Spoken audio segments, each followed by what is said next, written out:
Saldo. This has been something that we've, especially now when we're seeing a lot more development, Chris is in place, and so we're just seeing movement in different ways right now.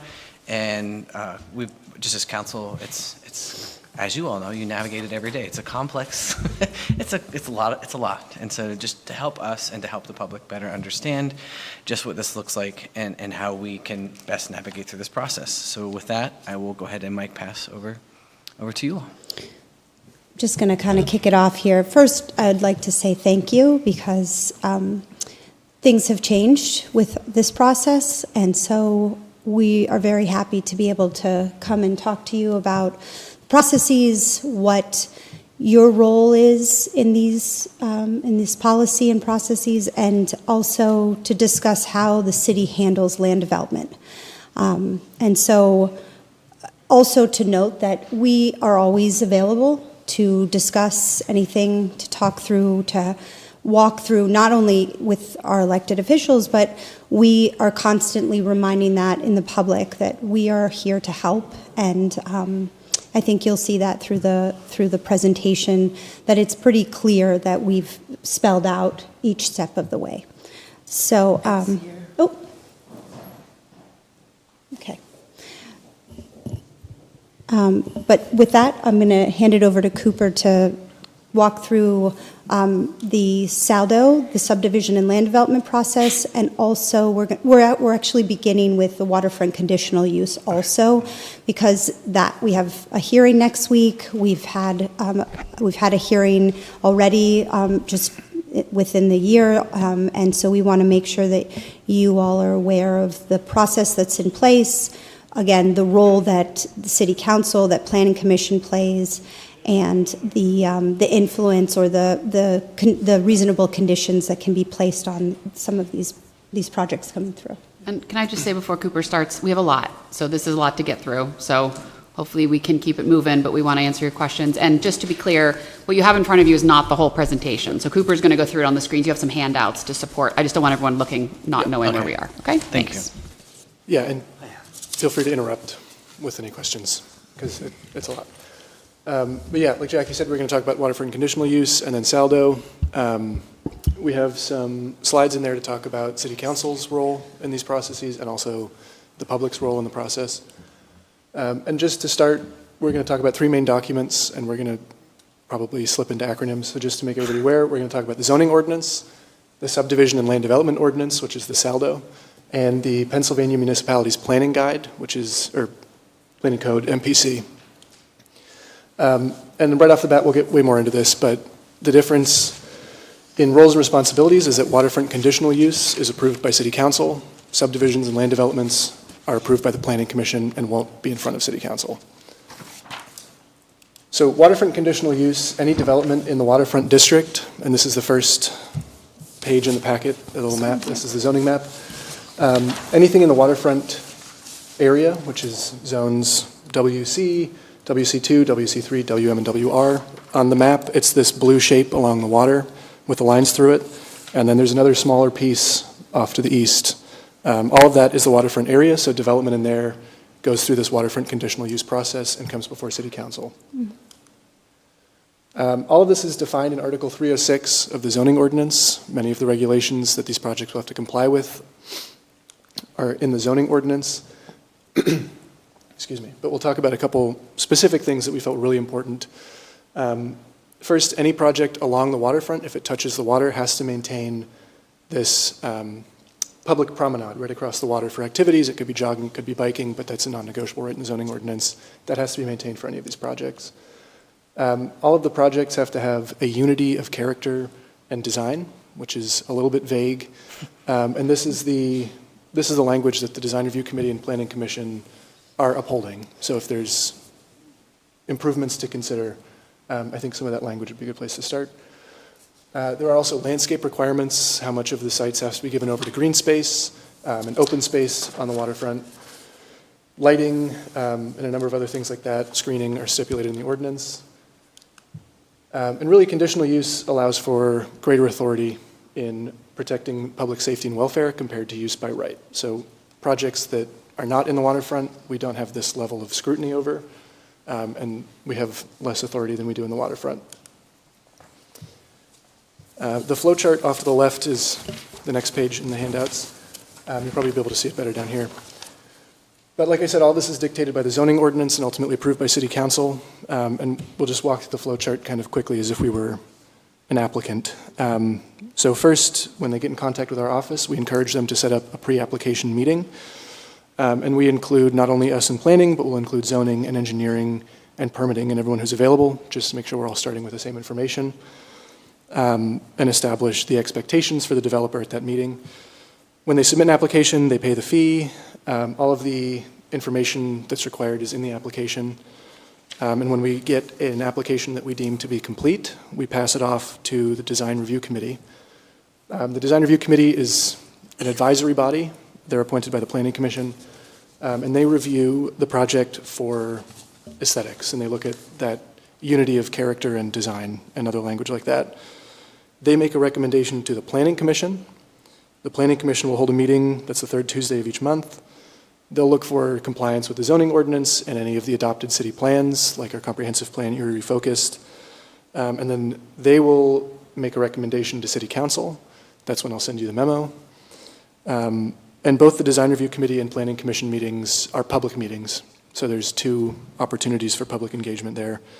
Then the public hearing with City Council.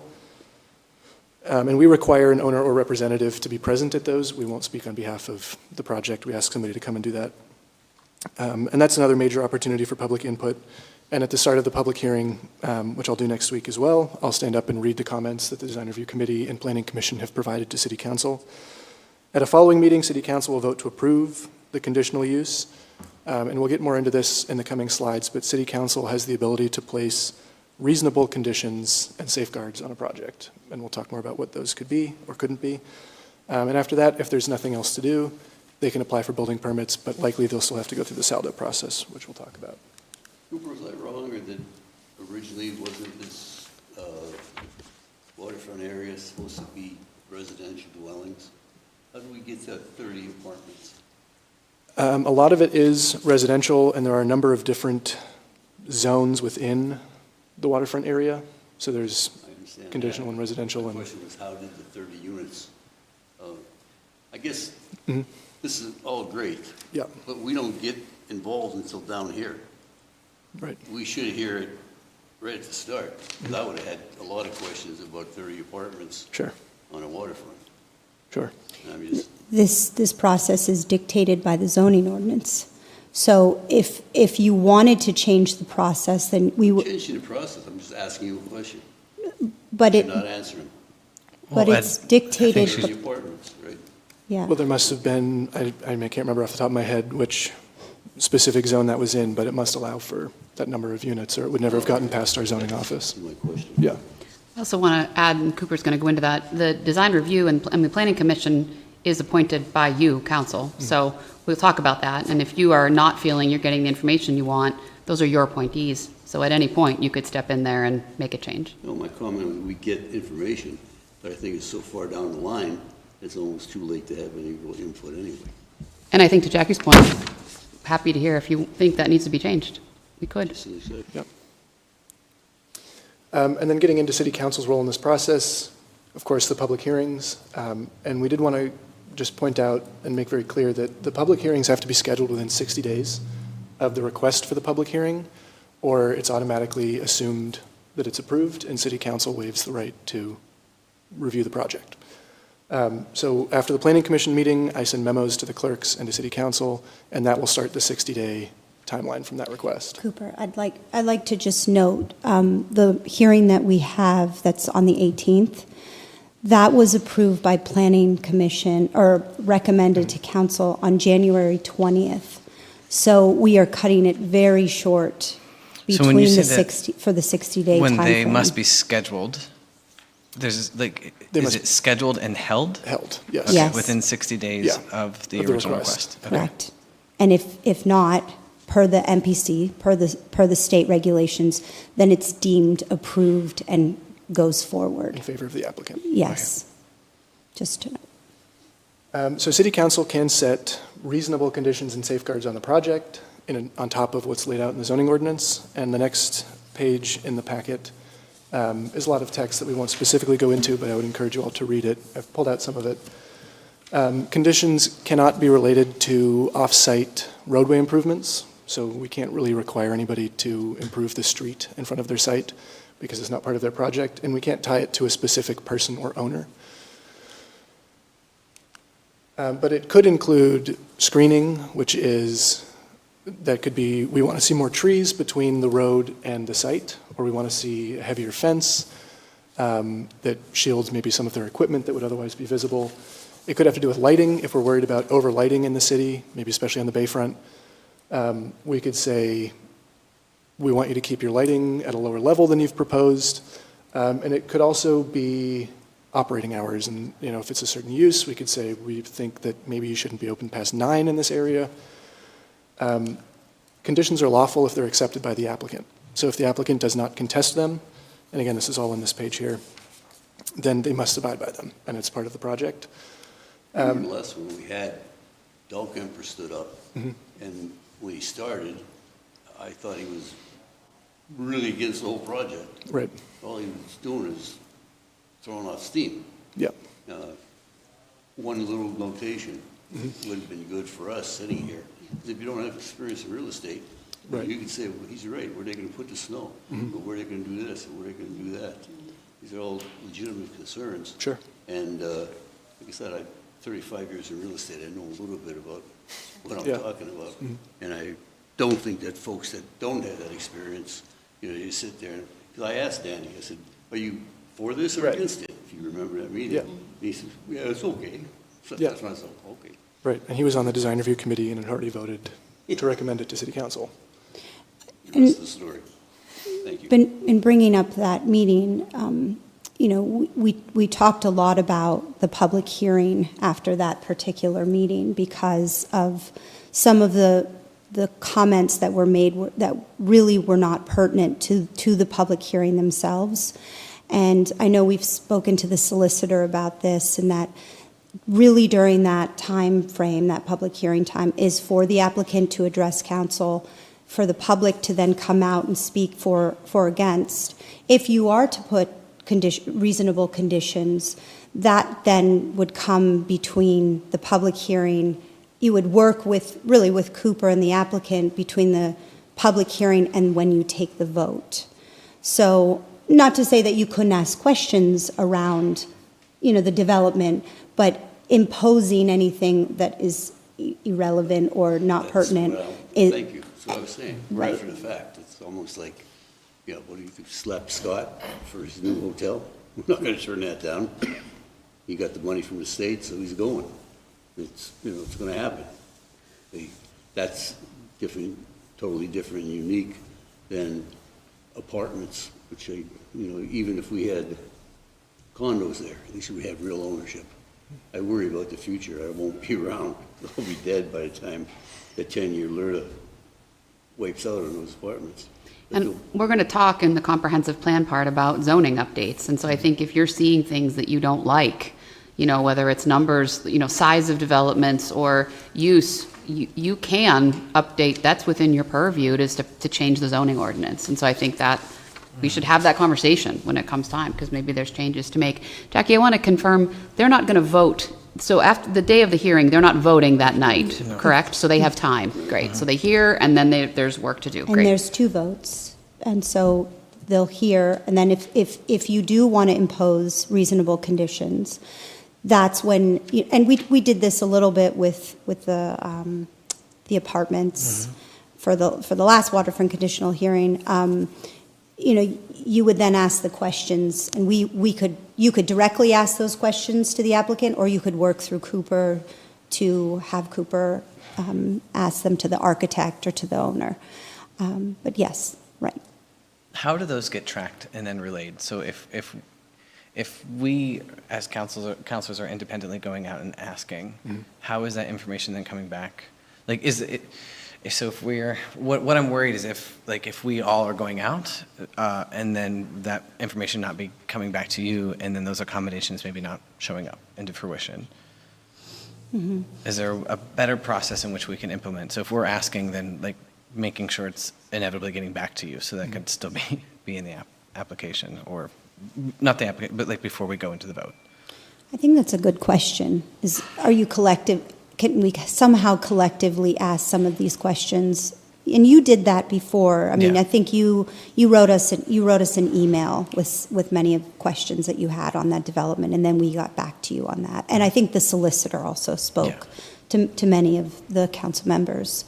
But that's a good question of, do you want to make it a collective approach? Do you want to have a discussion around, is this an allowable conditional use, or is it something that's a bit more on the side of legality, or, I that? think it should definitely go through the attorney should be looped in, because I think that's where we ran into last time. A lot of the Yes. questions that we had, or things that we wanted to see, weren't necessarily Legal. they weren't legal. They weren't legal, yeah.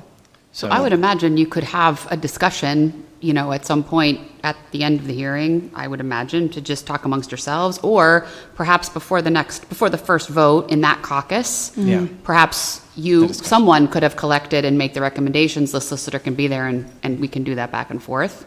But I would agree, you need time amongst yourselves to direct us, because we don't want all over the place. We would Yeah. need you to collectively tell us. Which might be a What you're nice thing asking. if we got just a little piece of paper saying, when we have this public hearing, you're going to hear these concerns or those concerns, and lay them out for us so we can all see them.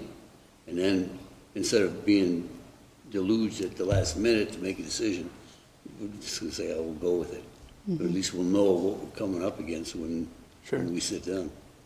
And you'll have the comments from the design and from planning, right? So Yes. you could provide those to council written in addition to you reading them? Yes, I do send the memos. Great, They're sent. great. Yeah. And the last one on this slide that's very important is the decision of city council can be appealed by the applicant. And it says on the other side of that paper that the application must be granted if it complies with the zoning ordinance, unless there's a very serious concern about a detriment to the public health, safety, or welfare. And you have to really be able to back that up with data. It can't just be, I think this might result in more traffic and accidents. You have to have something to show because the applicant could appeal it. And then for community input, like I said, design review committee and planning commission meetings, those are public meetings in accordance with the Sunshine Act. The public correspondence, we accept either physical mail or electronic mail. We have a section on every agenda for public comment and correspondence. People could write it at any time about any project.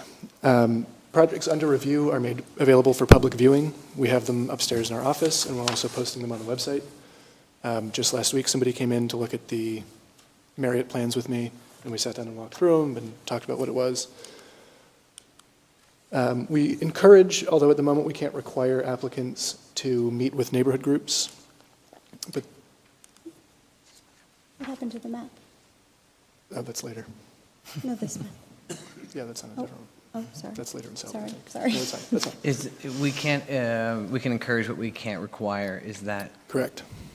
due to an ordinance? Is that due to, okay. Yeah, there's nothing in our ordinances that requires a developer to meet with a neighborhood group. Although it is one of our policies with the recent amendments to the Saldo that we will include established neighborhood groups when a project is taking place within their footprint.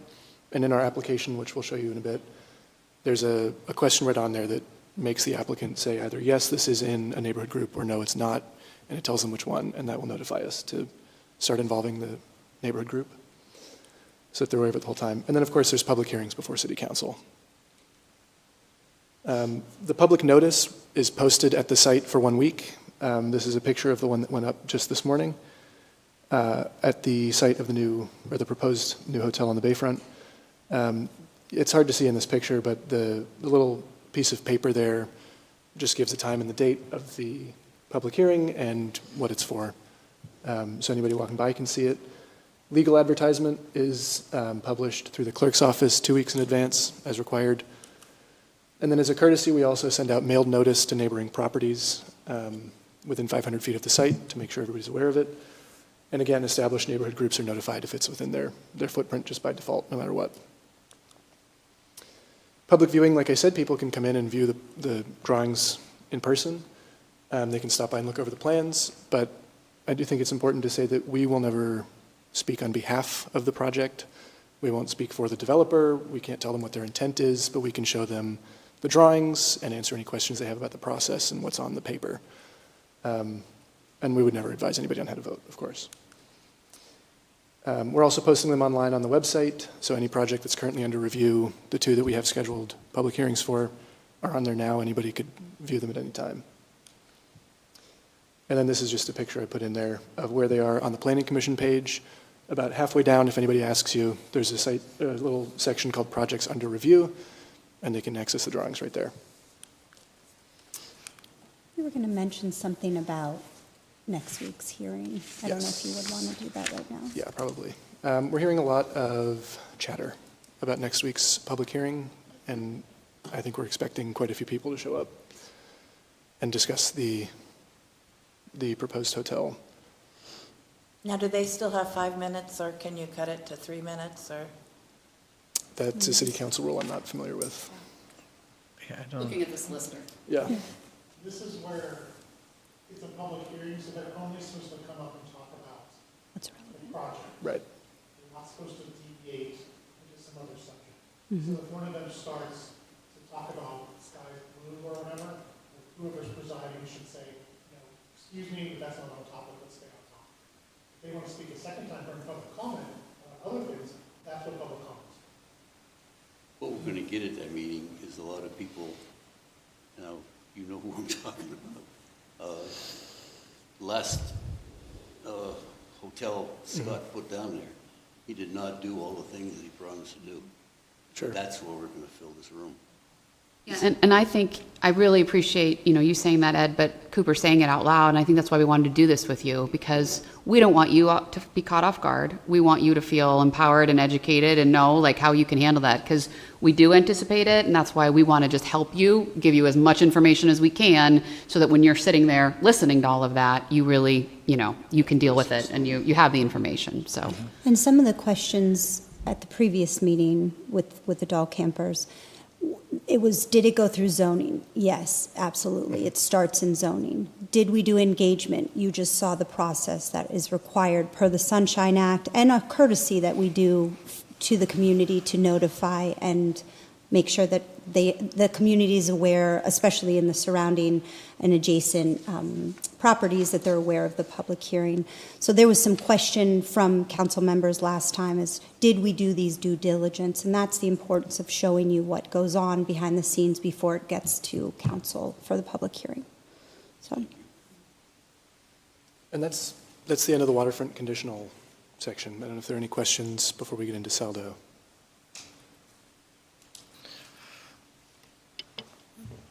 Yeah, but I can't even Well- get into, but I think it's more of like, I will have to deep dive into that a little bit more, and I think those will just be like more offline kind of Sure. stuff that we can come back with. one thing I do want to mention, I'm sorry. Oh, yeah. Can you come to the mic? Sorry, just so that. Online can hear as Yeah. well. Yeah.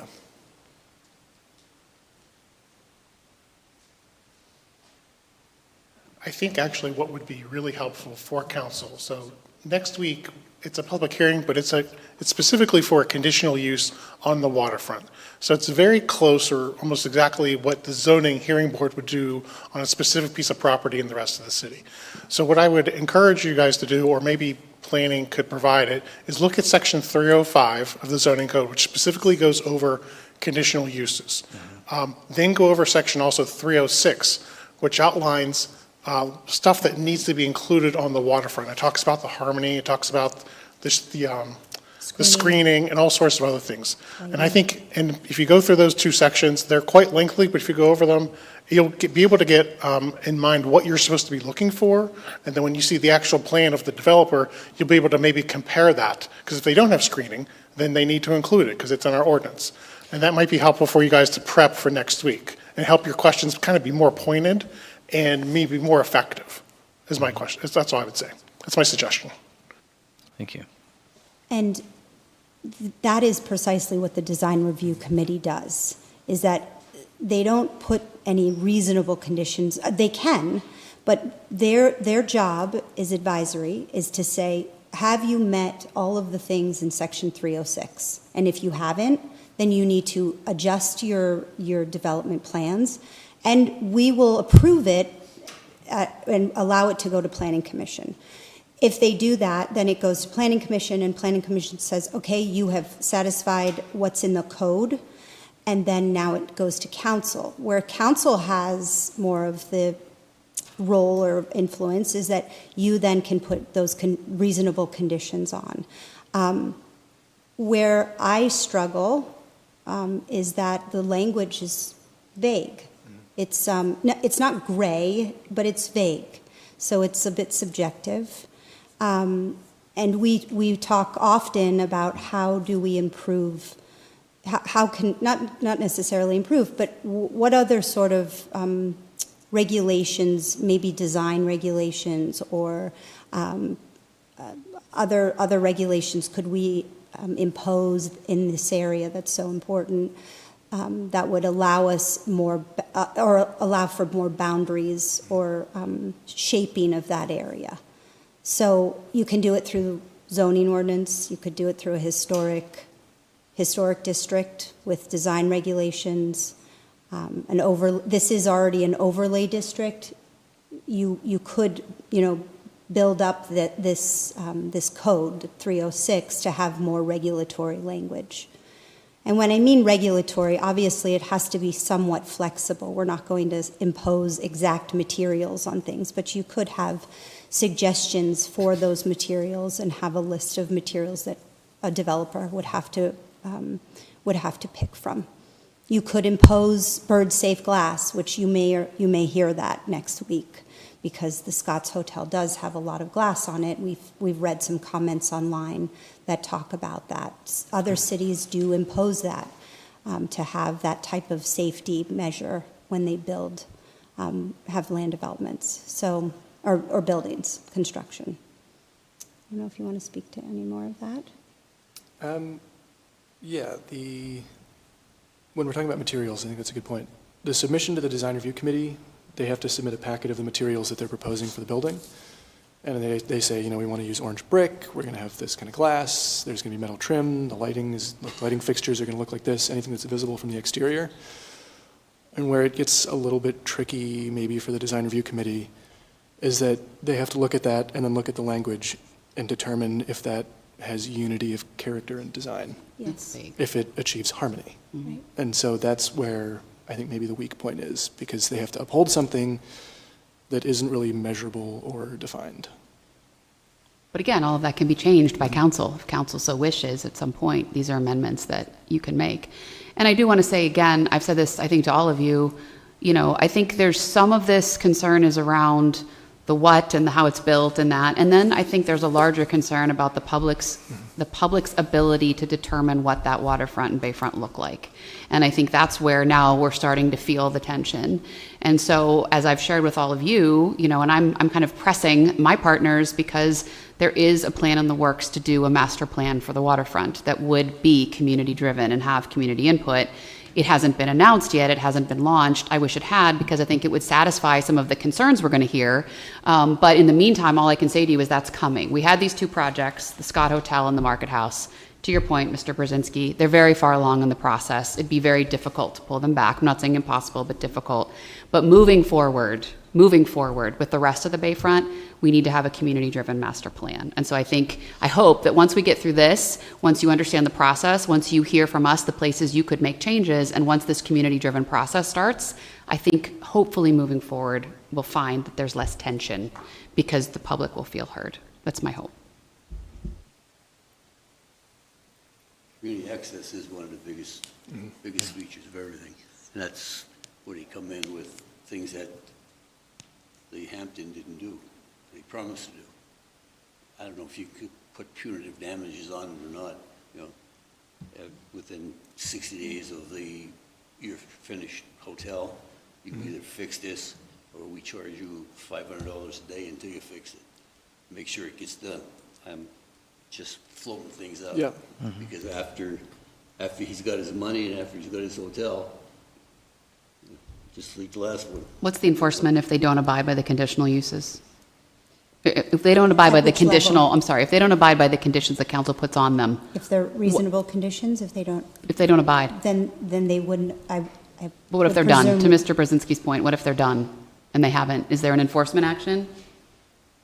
I don't know if they would get building permits. I So mean, it would have to that- be reflected in the After plans. fact, because it- It's you know, not after the They're not going to add fact, to though. community access until they finish the hotel. But those would have to be in the plans. You have to go through have to waterfront use- conditional use before, and then, now, after that, then they're gonna go through land development, and if But they, what we're questioning is, what happens if he doesn't do it?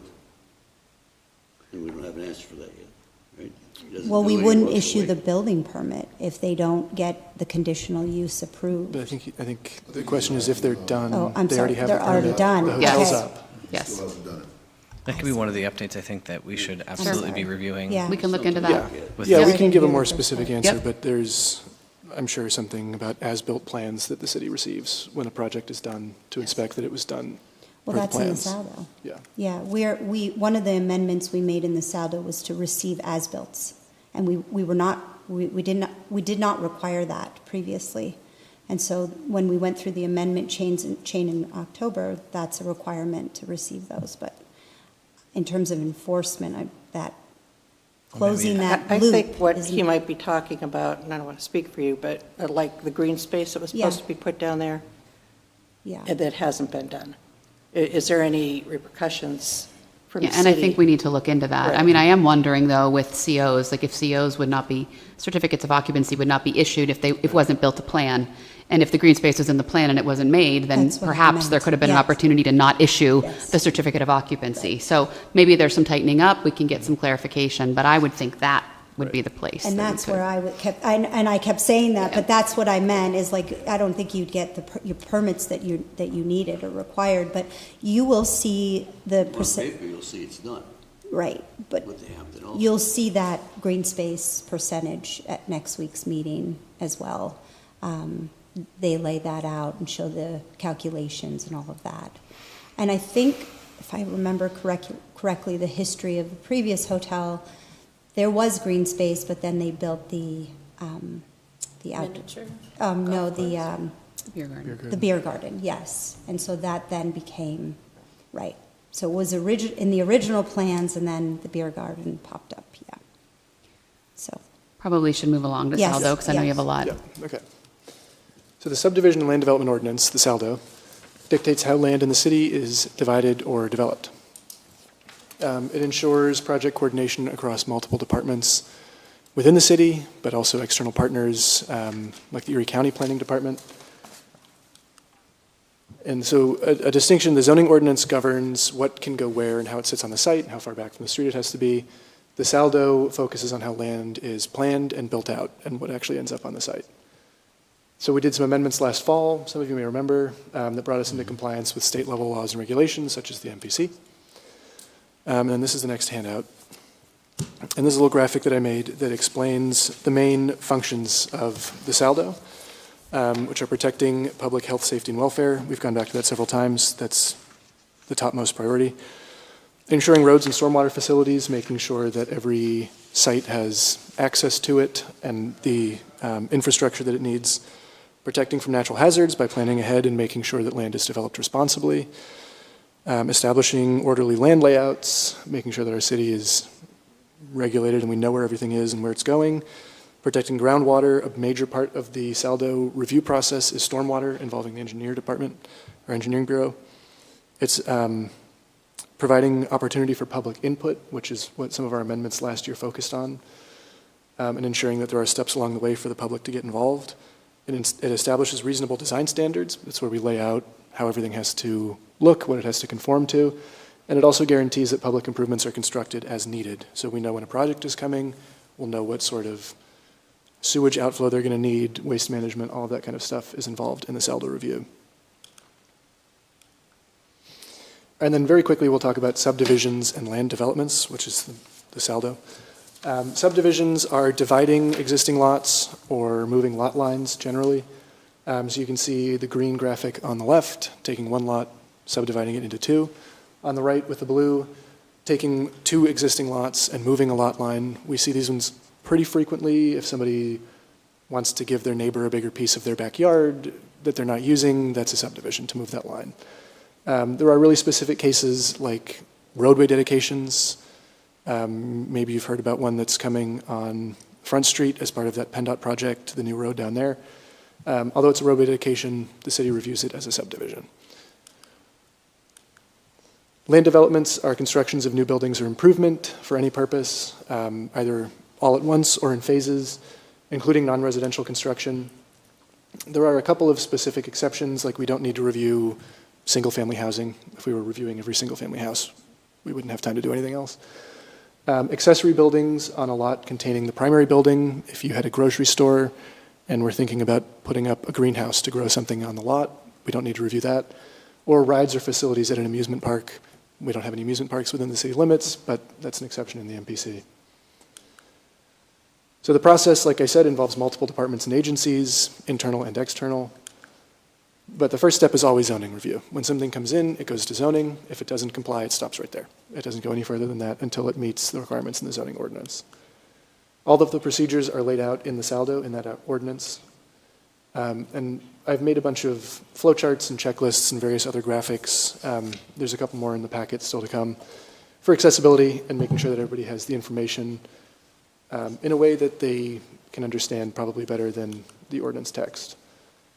What's the minimum frontage that you have to build a house on a residential property in the city?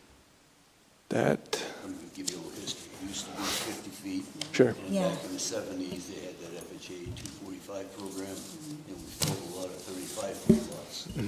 My concern is all these people, there are two guys from Boston that came in here and bought 21 of our $250 lots.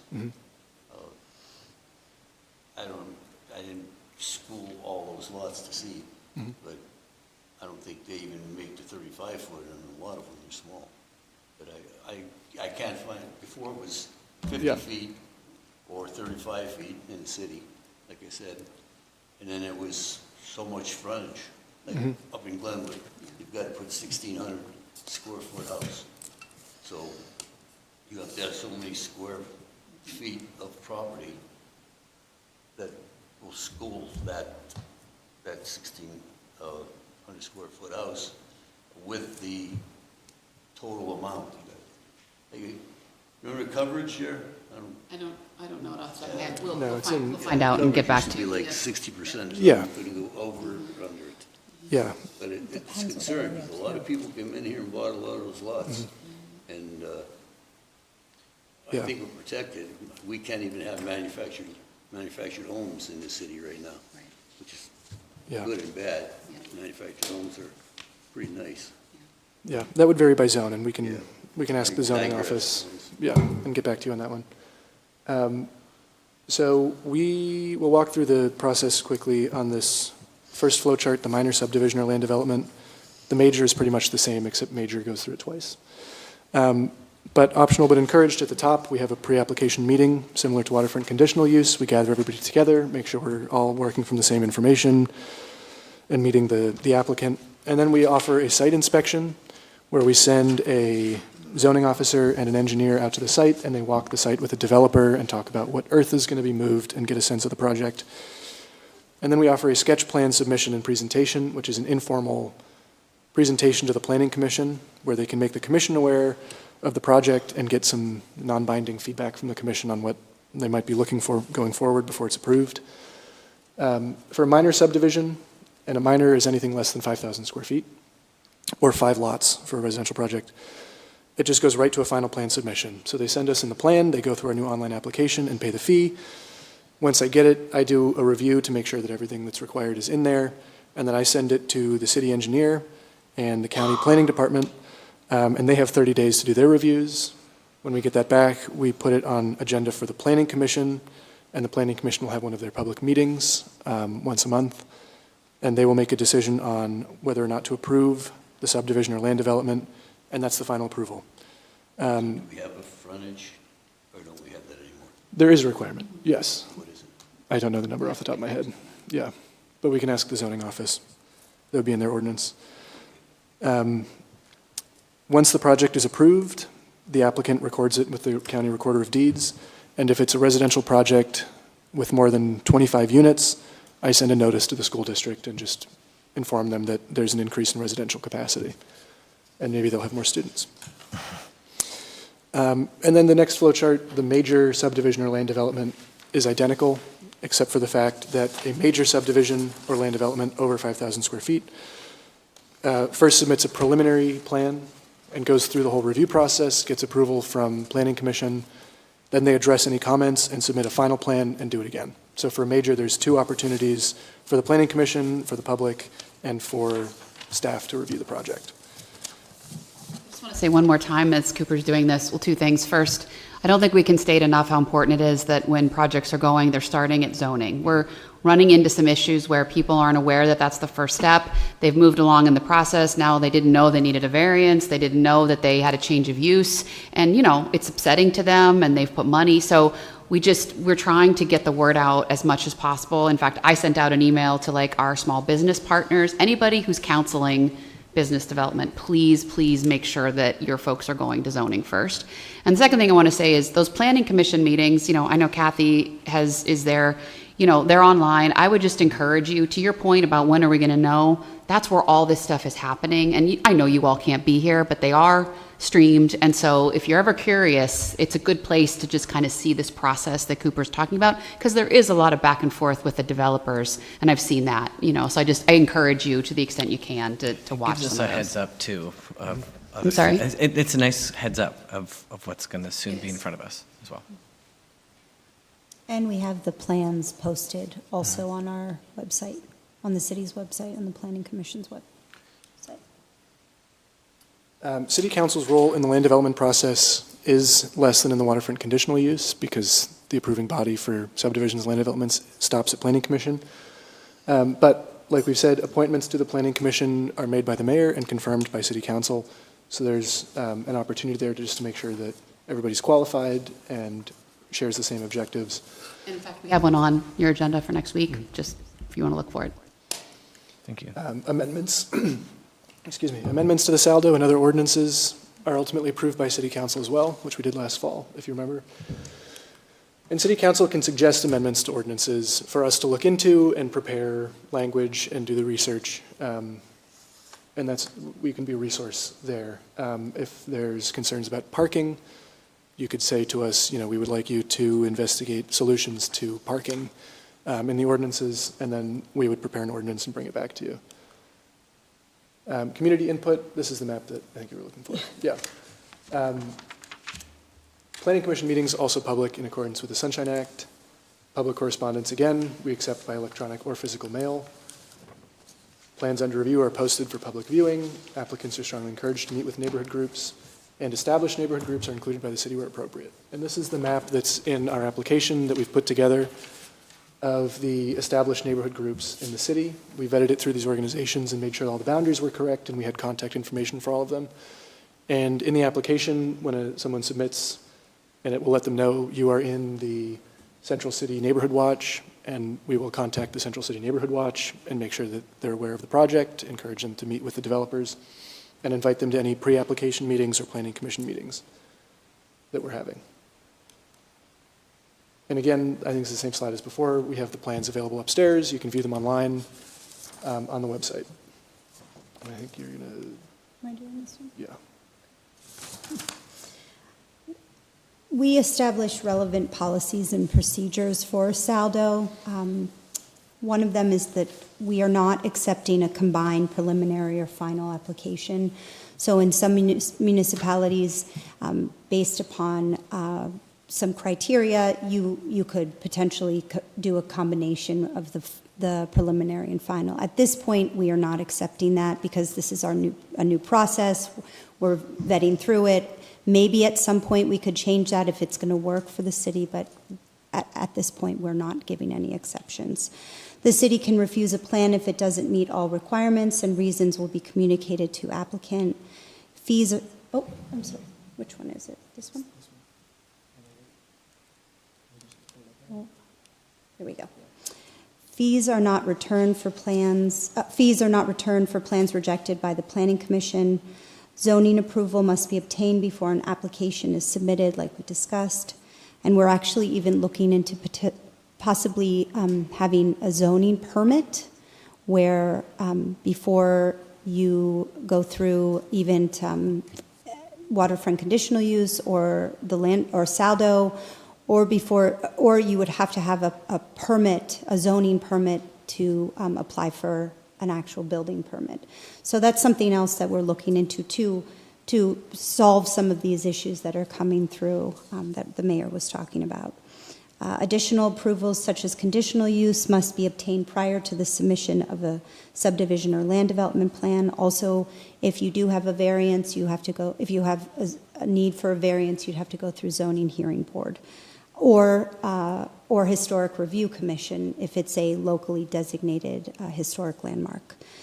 City signs drawings last, ensuring final authority over projects within the city limits. After we went through the amendments of the Saldo, and they were approved by you all, we felt that it was important to pull together the subset of people that actually do the work, the architects, the surveyors, the developers, and other related professionals into an informational session that we held in, I think it was January. Yes, because the mayor was there also. We had over 100 attendees. It was a virtual session. We presented on the Saldo primarily, on the new process, the new amendments. This was all very, very familiar to most of them because our surrounding municipalities have this similar process because they have a municipal planning code that they all have to comply with. So we are now in compliance with all of our state regulations. And we also have a very transparent and public process. And we have a clear and transparent process internally where we are providing help to the developers. So I thought it was a successful presentation. We got a lot of good feedback. That group would like to continue to meet and to hear from the city on different updates, particularly what pertains to their work. So engineering updates, permitting updates, zoning updates, those types of things. I'm sorry, I didn't click through. I can't talk and click. Okay. Okay. And then we really just quickly wanted to show a couple of resources that we've made to make this whole process easier for everybody. We've done some extensive work. I'll have to credit Brian for doing a lot of it, but we have done some extensive work on the Saldo's webpage. So everything you've seen here today, the actual ordinance, the fee schedule, everything you could need to know about the Saldo process is on the webpage. There's a search bar. If you just want to about stormwater, you type in stormwater, everything about stormwater comes up. And then this is just a little image of our new application. It's very user-friendly. It prompts you to answer some questions, all of the information that we need to know. And then on the back end, that's what I use to track these projects as we move through the process. It will automatically tell us when the 30-day time period is up. It'll tell us when the 90-day time period is up. And we can track when the Planning Commission approved it, when we received everything. And it's been a game changer to have that in place. I hate to interrupt again, but I'm going to. Yeah. I come to you, I'm going to do a development. How do I know what the frontage should be for each of the lots in my development, unless you know what that frontage is supposed to be? You had to go to zoning first. Right. Okay, You so would have should started be in zoning. Too, right? Well, I mean, when Is it funny that nobody knows what it's supposed to be? we will get that to you. I think planning and the mayor, right? So you're right. We don't have that off the top of our heads easy. We'll make sure we get it to you, but that's our point about going to zoning first, because zoning would be able to say right out of the gate, no, or yes, that's going to work. But we will get you those numbers tomorrow. It's probably 30. If you Yeah, send it me an varies, application, right? The first question I would ask you is, have you talked to the zoning office? And then you would say, yes, Well, this is- they approved. And then we'll know that it complies with the zoning. Amy does a real nice job up there. Yeah. I worked with her. I just want to commend you on this, on the website here. I think that what is compiled under the Saldo resources is exceptional. I really do think that this has become such it's so much more user-friendly because this is, just the process in and of itself is going to be very prohibitive to a lot of people just because it's so much to get through. So taking these extra steps, I'm very grateful. This is going to make this much more accessible, especially to small business owners. And yeah, so thank you. Yes, thank you. Yeah, there's not only our resources, but we've also linked to external things because you'll need to address floodplain issues for stormwater, and all of that is also linked under Yeah, that. I'd love to see something similar like with zoning, but then that's Yeah. that's a lot. So, but thank you. Yeah, it's been 6 months on that one. Yeah. And then we'll talk about just some upcoming amendments that we're thinking about for the saldo and we're preparing because eventually they will come before City Council. Traffic impact studies, this one came out of the Engineering Bureau. And a traffic impact study would require a developer to, maybe if they exceed a certain threshold, we're working that out, but they would have to do a study that tells them what sort of impact this is going to have on the surrounding traffic and on congestion, on peak hour trips, how it's going to affect commuting in the city.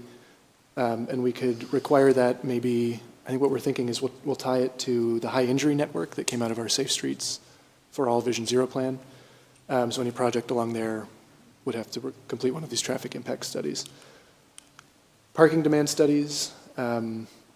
Parking is in the zoning ordinance, but a lot of municipalities also include it in the land development process, which could help to alleviate over-parking issues that we have. Our zoning ordinance requires quite a few parking spaces. You'll see that next week at the public So hearing. how would you, if we're going to be doing amendments to this around the zoning, those are going to be in tandem so that we're not having two ordinances that are, Yes, we would do them in tandem. okay. But we could change the saldo just to include parking considerations in the process without conflicting with the zoning ordinance. Okay.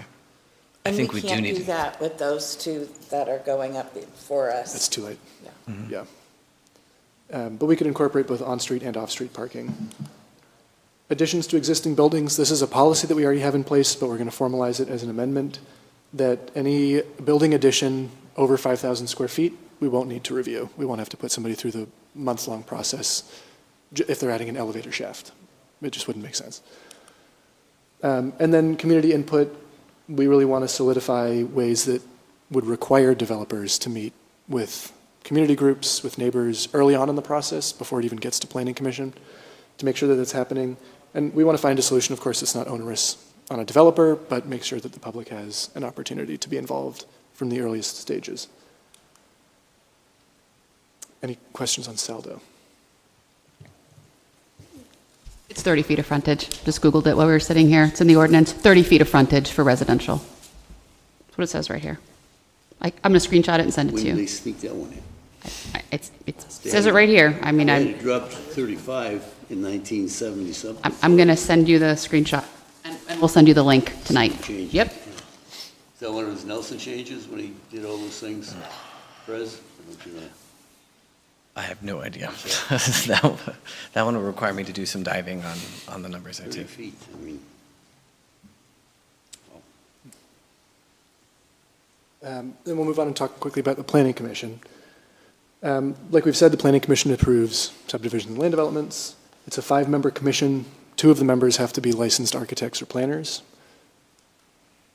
The Planning Commission also considers or approves blighted properties, rezonings, historic nominations, planning efforts, ordinance changes, and they uphold every plan that the city has adopted, notably area focused, which is our comprehensive plan, but also any neighborhood plans that have been adopted formally by the city.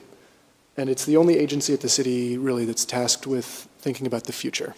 Everybody else is reacting to things that are happening and making decisions in the moment. The Planning Commission is thinking about how we get to the goals in the comprehensive plan and thinking about the future. So comprehensive plan. Our comprehensive plan was written, what we consider our comprehensive plan, Erie Refocus, was written in, or adopted in 2016. So this year, it's 10 years old. And per the municipal planning code, if you have a comprehensible plan, you have to update it every 10 years. So we are in the process right now of applying for a state grant through DECD called a MAP grant, Municipal Assistance Planning Grant, to write a comprehensive plan for the city of Erie. And this comprehensive plan, we talk a lot about, I know I hear a lot of times, we're going to write another plan and we're going to put it on the shelf. The state has really made it a point that they want to see grant applications that are actionable, implementable plans, value-added plans. And I know the mayor, this is very much discussions that I've had with the mayor, that you've had with the state, that this is not going to be a plan that's unattainable, that it's going to be something that we can do after it's complete and change regulation, change policy, and make sure that it's actionable. Also, this informs, I'm clicking. This informs, the comprehensive plan then really informs how the regulatory components change.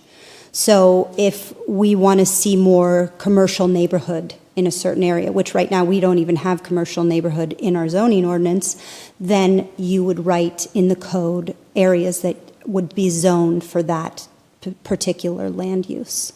Same with SALDO. SALDO is a very technical ordinance. Yes, it has all these planning aspects, and it has, in terms of processes and making sure that the adopted plans are upheld, but it also has a very technical engineering side of it, and we would be rewriting that, of course, with engineering, with Public Works. And that's when things will, again, be reviewed in terms of stormwater, potentially landscaping on impervious surfaces. I mean, all of that can be, again, part of that subdivision and land development. It's the controls that the city has for how land development occurs within our community.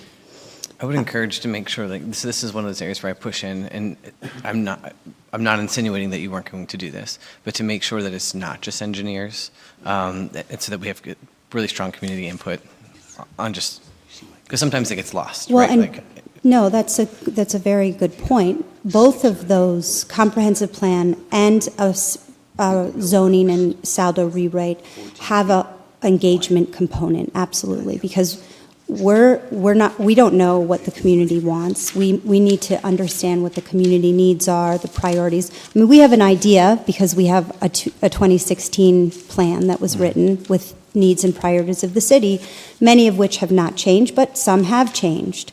And so we need to very much so have that piece put into both those planning processes.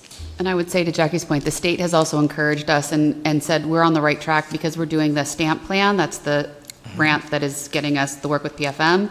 Because we're doing that now, they are encouraging us to take the recommendations, the financial recommendations, and work them into the comprehensive plan. So that all lines up, and it tells us as a city how we need to operate in order to get where we want to go all together, and how the comprehensive plan. So they kind of have said to us, you're doing this in exactly the right cadence.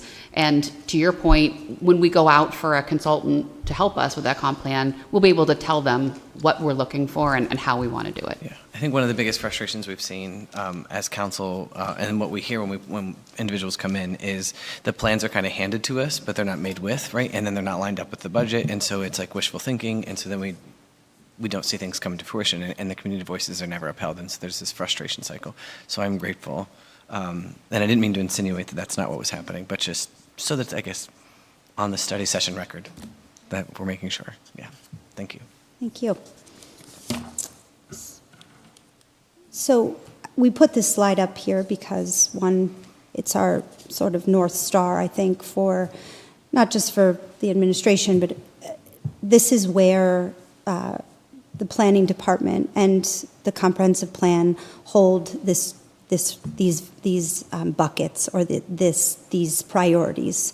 And so out of the mayor's transition report, you see housing and neighborhood stability, economic growth and strategic investment, infrastructure and capital alignment, parks, open space, quality of life, transparency, and government effectiveness. There's many more things that will go into the comprehensive plan. I mean, historic preservation, environmental stewardship, and conservation. But the mayor speaks to all of that, and that will be upheld within the comprehensive plan, and it almost naturally fit as a path from the transition report to applying for grant funds to write the comprehensive plan. So we just put that in as a leeway alignment. And then just wrapping it up, the Planning Commission's role in all of this is they translate the strategic goals from the comprehensive plan and from the transition plan into actionable things like land use policy, subdivision standards, and development review. And our consultant's favorite phrase is rubber hits the road. And where the rubber hits the road with a lot of these is at the Planning Commission. And they're enforcing the regulations, and they're making sure that everything is compliant with the comprehensive plan. So with that alignment from the Planning Commission, all of the goals remain aspirational rather than implementable. And just for council's awareness, we, next month, I think in April, we're going to do an authorities, boards, and commission present study session, so we can really kind of see, like, okay, so what is the training that the Planning Commission is getting to be able to uphold this, and we can start to dive in a little bit more to make sure that our values are aligned with everything we just talked about here, because there's been changes in that process as well, of just how are we getting applicants, mapping out where are the applicants all from on these boards and commissions, so are they aligning with the community, and we have good diversity on there. So next month, we'll kind of get a deeper dive into like the next step, I guess, into this as well, too. And Cooper did include in your handout for your reference the list of Planning Commission members and Design Review Committee. We thought you probably want to know who those folks are, how they've been appointed and when their terms end, so that list is also in the packet at your place. Yeah, and the only one that we didn't really touch on was just for your awareness. It's the checklist that developers use and that I use, that I made as part of these amendments. So when they're preparing an application, they can see everything they need, and when I get an application, I can just go down and check off everything is included. Questions? Any questions from council? Thank you. Thank you. Yeah, thank you. This is very informative and very appreciated, so thank you all. Thank you all. So we have a couple things to get back to you, and we'll do that, certainly send you all the zoning so you can see that, and then I'll send it to you, and we can, if you all need anything more from us in advance of next week's hearing, please just let us know. So what I'll commit then to, for all the councilors, is I'll go through E-code and I'll pull 305, 306, and the plans, and I'll email it out to all of us so we have it there. We're also, I mean, next week, just so we know as councils, it's a heavy meeting. We've got 2 public hearings because of timelines. We've got the DCED stuff that I'll get out to everybody, and then this, but I'm sorry, I just wanted to let you know, Deb was wrong on her timeline. We have a little time, so we're going to hold that till April 1st, so you Okay. don't have to deal with that. Okay. That's one less thing for you, okay? Great. Actually, that's really wonderful news, so thank you. I do have a quick question for planning, and I don't even know if you know the answer, but that subdivision that I think Vendetti wanted, is that progressing at all? He called me. He's called my office a couple times, and, you know, I was aware of it. You know, I had spoken with him when I was campaigning, and so I asked Margie to call him back and ask him what he needs from us, and he basically said he needs funding. So I'm not sure that it's progressing. I think he's waiting for some assistance or to find out if there's some support for him to do the work. I think he has the plans, but to my knowledge, it's not moving forward unless he can figure out his capital stack. Thank you. Yeah, it was my understanding as well. We don't have an application for it, but he has discussed it with us. Thank you. Thank you. Okay.